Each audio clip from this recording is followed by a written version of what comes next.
Welcome back to the channel. Today we're examining the new medical evidence in the Lucy Letby case, specifically the events surrounding baby 11 and baby 7, and the legal consequences of misleading testimony in court. First, we'll analyse the expert panel's findings, compare their conclusions with the evidence presented during the trial. Second, we'll address a critical question. What happens when medical professionals provide inaccurate or misleading testimony in court?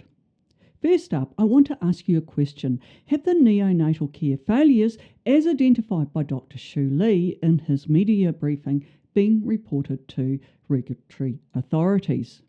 Let's begin our analysis with baby 11. Baby 11 was a preterm infant who required resuscitation at birth. She underwent 3 difficult and very traumatic intubation attempts where a tube is inserted through the nose or mouth into the airway to assist breathing. Eventually, a size 2 endotracheal tube was successfully inserted. But it was the wrong size because a 94% air leak was detected, meaning only 6% of the ventilated air actually reached the infant's lungs, and this was far too little to sustain life. At just 1.5 hours old, baby 11 experienced desaturation, or a drop in oxygen level. The attending doctor tried to resuscitate her, but he observed that the chest was not rising. So to confirm the proper placement of the tube, he performed a test, and the test was used to detect carbon dioxide in the airway.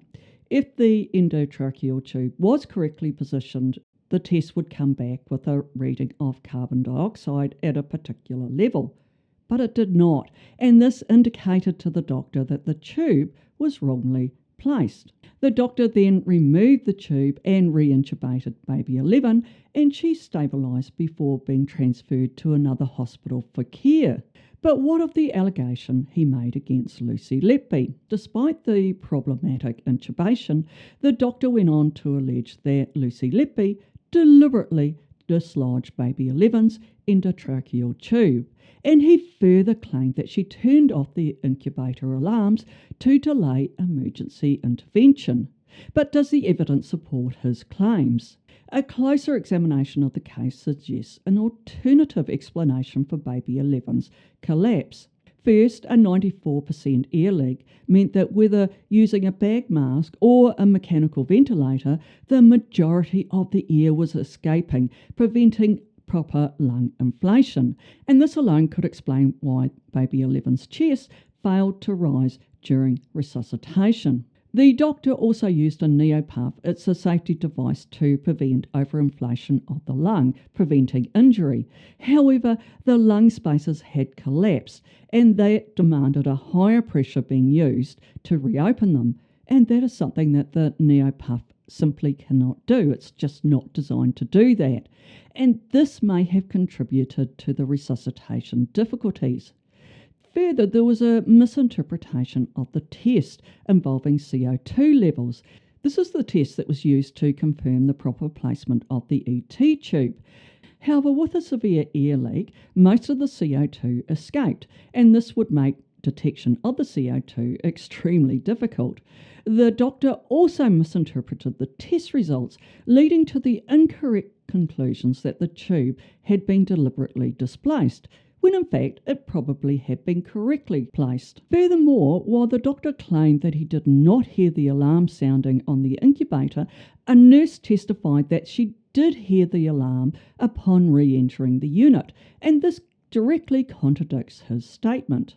Based on the expert panel's analysis, there is no solid evidence to support the claim that Lucy Letby deliberately dislodged baby 11's tube. Instead, the baby's deterioration was likely due to a poorly performed intubation, an incorrectly sized endotracheal tube, and a significant air leak that led to desaturation or the loss of oxygen. The panel also raised concerns about the doctor's competence, in particular the neonatal intubation errors and his lack of familiarity with medical equipment he was using. And this raises an important question. Why was there no proper clinical review of this case? And more importantly, why is this doctor still practicing medicine despite these apparent deficiencies? I'll leave you to think about that one yourself. Now, let's move on to baby 7. Baby 7 was born extremely preterm with multiple complications, including respiratory distress, hypoglycemia, that's a low blood sugar, anemia or lack of red blood cells, and a low platelet count. At 14 weeks, she developed projectile vomiting, large watery stools, and she also had periods of desaturation followed by apnea. And she also presented with abdominal distension or enlargement and discoloration. Due to these symptoms, baby 7 was transferred to Arrow Park Hospital, where she was later treated for sepsis and fully recovered. Now, let's turn to the allegation made against Lucy Letby. The prosecution alleged that Lucy Letby deliberately overfed baby 7, and this led to vomiting and the baby's clinical deterioration.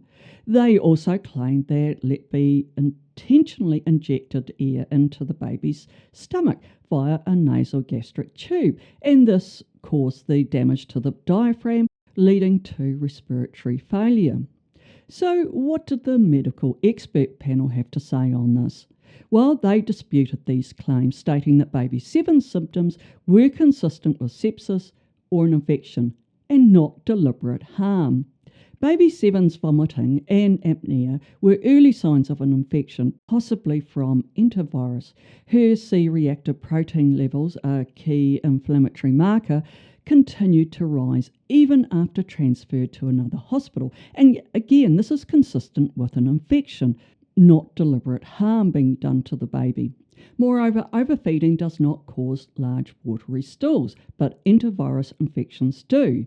The baby eventually suffered from ileus, a condition where the intestines temporarily stop functioning, and again this is consistent with an infection. The abdominal x-rays showed gaseous distension, likely due to a combination of bag masking and the impaired gut function. The evidence suggests that baby 7's deterioration was due to an infection, likely enterovirus, not overfeeding or any intentional harm by Lucy Letby, and she fully recovered after receiving a 7-day course of antibiotics. And I think this raises a critical question here. Why didn't Arrow Park Hospital staff clarify that baby 7's deterioration was due to an infection and not the actions of Lucy Letby? Moreover, medical professionals who testify in court have a responsibility to present accurate and unbiased information. In one notable case in the UK, Dr. Zaffer gave false statements concerning a personal injury claim. He later produced an amended report without re-examining the claimant and without significant notes from the original examination. The amended report differed substantially from the original, and this discrepancy was discovered during the trial. Dr. Zaffer initially claimed that the unamended report was correct, but later admitted to amending the report without permission. This raises a critical question. If or when Lucy Letby's case returns to trial and the expert panel evidence does contradict or challenge Dr. Evans' claims and the claims made by others, then this raises a critical question about the accuracy of the prosecution's medical case.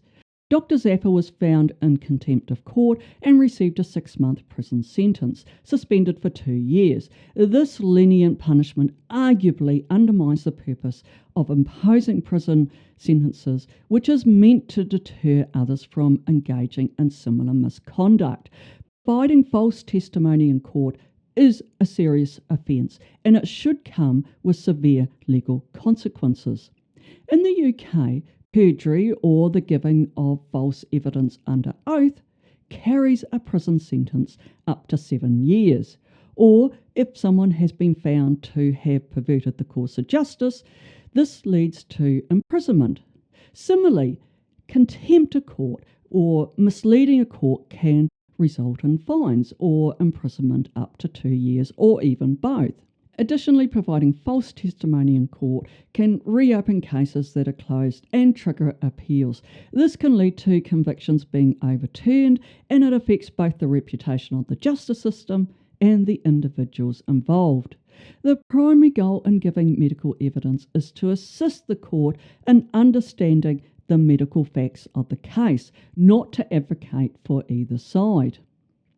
The expert panel's findings directly challenge key claims made in court by the prosecution's expert witness, and as we have seen, misinterpretation of medical evidence has serious legal implications. And when this happens in a trial, it raises a critical question about the fairness of the justice system. What do you think? Was the medical evidence misrepresented, and what impacts could this have on the justice system moving forward? Let me know your thoughts in the comments section below. I would love to hear your perspective. And if you found this analysis insightful, don't forget to like, subscribe, and turn on the notification bell so you never miss an update on this case and other legal medical investigations. That's it for today. Thanks for watching. Take care, and I'll see you in the next video.